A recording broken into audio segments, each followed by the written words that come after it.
Anong ginawa mo dito? I'm tired of them telling me what I should do. Lalo na sa matanda pa kay Lamera na yan. Be a good wife.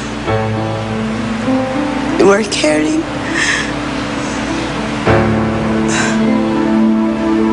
Huwag daw ako magtrabaho.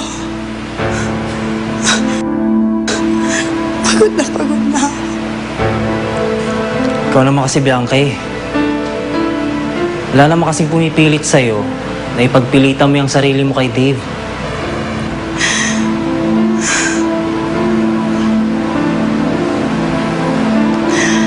Gusto ko lang naman mahal niya ako ulit eh. Mahirap pa gawin yun, Borge. Mahirap pa ako mahalin.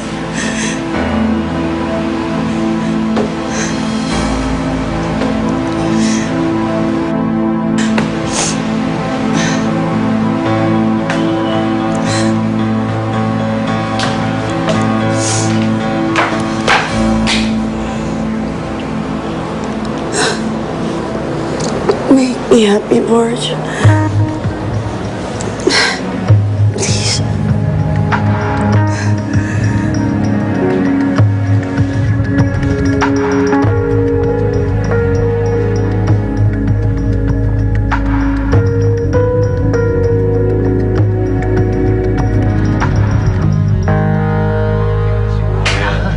Umalis eh. Tayo na lang muna natin. Pasensya na. Oh, nandito na pala. Ayun. Aba, Helen, may bisita ka, oh. Hi, Helen. Good evening.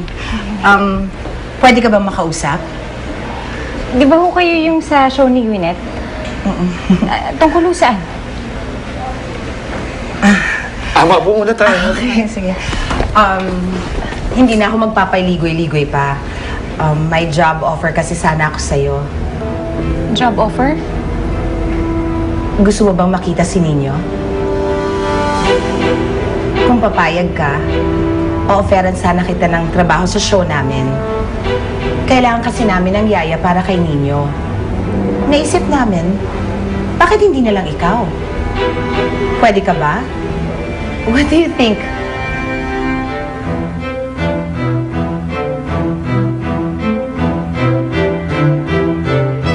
Think about it, Helen. It's like hitting two birds with one stone. Lagi mo nang makasama si Nino, tapos kumikita ka pa. Ano ba to? Idea na naman ba to ni Ma'am Cecil? Nasa kanila na si Nino, di ba? Pati ba naman ako gusto nilang gamitin? Hindi naman sa ganon, Helen. Pasensya na ho. Pero hindi naman ako ganun katanga. Minsan na nila ako nagamit. Tama na yun. Well, ikaw ang bahala. But, this is my card. In case you change your mind, or kailangan mo ng kahit na anong tulong, tawagan mo lang ako. Sige po. Mauna na ako. Salamat po. Ay, Ma'am. Baka ho, pwede kong makita si Nino. Baka ho, pwede ko siyang makausap kahit sandali lang.